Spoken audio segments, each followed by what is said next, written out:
¿Qué pasó, YouTube? So we are gonna train the dappled willow on there. I might just tie them with some zip ties. Good old zip ties.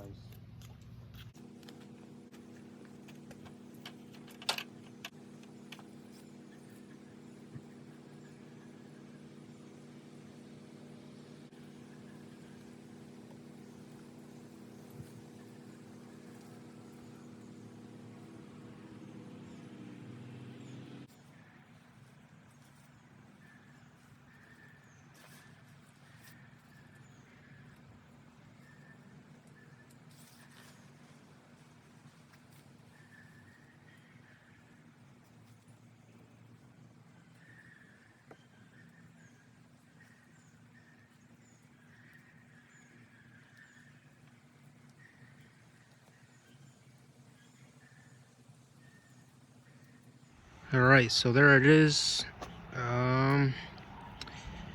So I was debating whether I have it going like that and then filled in, or if I just have it like an arch. And I would have loved to put some right there, and I might still do that. I don't know. I'm gonna think about it. I'm gonna sleep on it. But the only reason why I didn't do it today is because right here it's about 6 feet tall. I'm 5'4" 3/4. So this is, I think, like 6 feet tall. The zip ties that I was using are these small ones.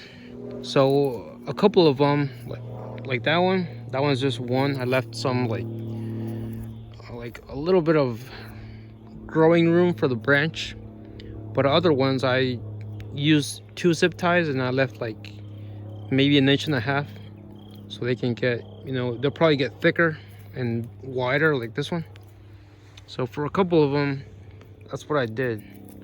Right here as well, there's 2 branches going through there, and then you see over here these still have some growing to do. Same thing with these over here. So dappled willow are very, very flexible. Look, even that one's going like a zigzag right here. So you can shape them into anything you want, really. Just be a little, you don't have to be like really delicate with them, especially the younger ones. The older ones, like the hardened, thickened ones, well, you can't really bend those, I don't think. Or at least I'm not gonna try. And then you see this one over here, it's a little shorter. And so my guess is because this one over here, you can see my trucks over here. This one over here gets a lot more light. They are both in full sun, but this one, my guess is because it gets more water, since I don't water them. So it gets water from the downspout, and that's my guess. I could be wrong. So these are cuttings that I made. All right, a quick garden tour of my backyard. So first I'll start by saying that I've basically neglected my backyard this season. And this is the first year for my backyard because I finished this project last year. And the reason why I've been neglecting it is because I've been busy. And if you've been following me, you know that we're trying to flip that mobile home right there. We are getting very, very close to finishing it. It's our first flip ever. And down in the comments, I'll leave a link to the finished bathroom. So if you want to check that out. Anyway, quick garden tour. Like I said, I've been neglecting it. So just now these are dappled willow. They are cuttings that I made. And that is basically one season's growth. And then there's that one right there. There's 2 cuttings in each one. So the idea for them is to shear them onto the sides of the, this used to be a gazebo, so I turned it into an entryway.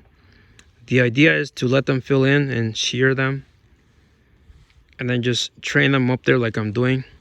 I just use them zip ties up there. Up here I got the Astilbe, leaving the dry flower heads for some winter interest. So right here, these are festuca grasses on both sides of the walkway. This is the only one that looks decent. My guess, the reason why those don't look so good is because I had weeds growing from side to side. I couldn't walk through here. I cleaned up here like maybe 2 or 3 weeks ago. So over here, the roses, I got these lilac cuttings. These are the reblooming, I believe. And so these are cuttings. That is also like one season's growth. I think there's 2 cuttings that I put here. I can't remember. I'll have to go back and check. Everything back here besides the rose of Sharon and the 2 maples and the dogwood back there. Everything back here is, this will be the first year for everything. 3 mini knockouts, then the hostas, the ferns, the astilbes, the roses, the gara. That thing is huge. So right here I got the 3 Max Frey geraniums, well 4, and then right here was a black-eyed Susan. I split that one in half and took a clump to the other mobile home that we're looking to flip. And right there was another black-eyed Susan. So when they were in full bloom, if you came through here, since they're bright and yellow, that is what would greet you. What would greet you coming through here. This is a lilac where I got the cuttings from. So this one was a transplanted. This one I transplanted. This one was over by the dogwood over there, so I transplanted it. And it's getting a lot of new growth, so that makes me happy. And this euonymus I got from a job a while back. You can see it's creeping out. So the idea is to wrap it around there. She's already 5 minutes. All right, another Astilbe and a winterberry, rain gold, Max Frey geranium, geranium Roseanne. Next year I'm gonna get another one of these and put it over there, or I might divide this one if I can, or there's another geranium Roseanne. I might move that over here. I don't know, we'll see. But I think I'll like another Roseanne over here, let it fill in, and then when that one, hopefully it does better next year, it'll be like one whole thing of Roseanne. Like over here, it's one whole thing of Max Frey geranium. And these are the Max Frey, the type of blooms right there. All right, so over here I got Sundrop Spirea, 3 of them, the sedum. I got 1 gara. I got 1 winterberry that I popped in there. Same thing over here. Sundrop Spirea, red Spirea, winterberry somewhere in there. Butterfly bush.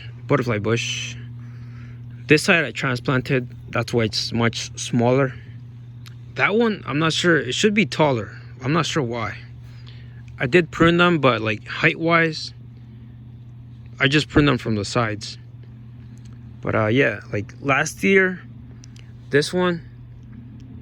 Okay. I said everything back here was on the first season, but no. This right here, just these right here, not those over there. Just right here. This will be going on its 2nd year, besides the sedum and besides this right here. But these, I'll post a picture. Anyway, last year this one was not as tall as it is now, but it was definitely taller than that one. And that one got more water than this one because the hose is right there. So I don't know.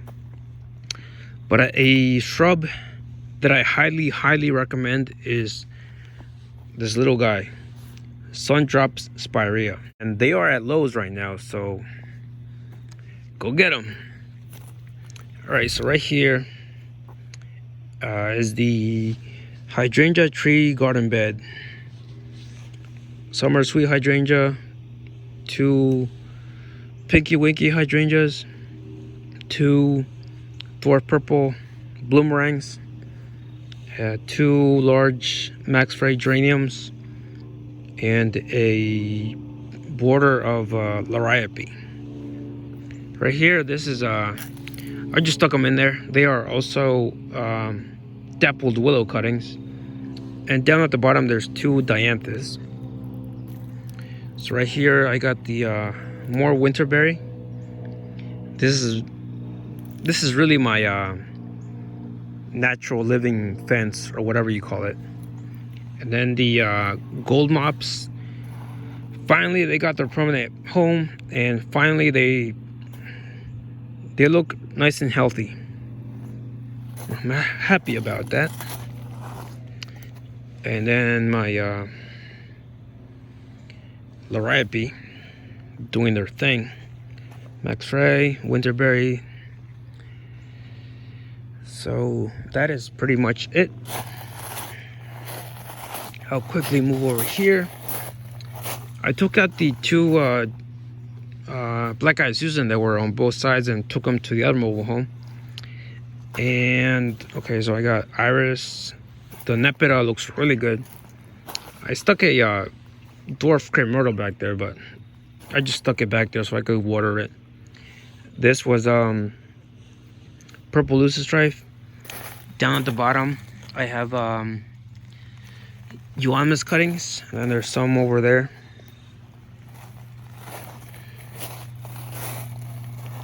The arbobita, and this thing got huge. Look at that. I'm gonna do something with that.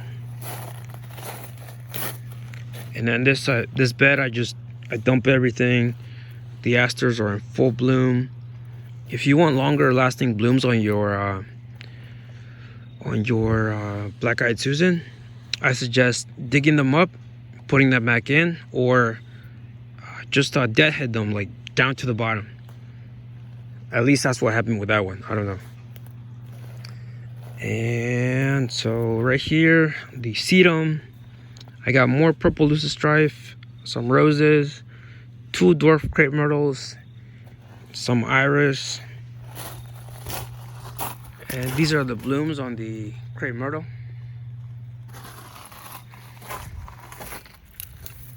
And those are just weeds. Right here I had 2 sunflowers. But that is it, you guys. Peace out. Have a good one.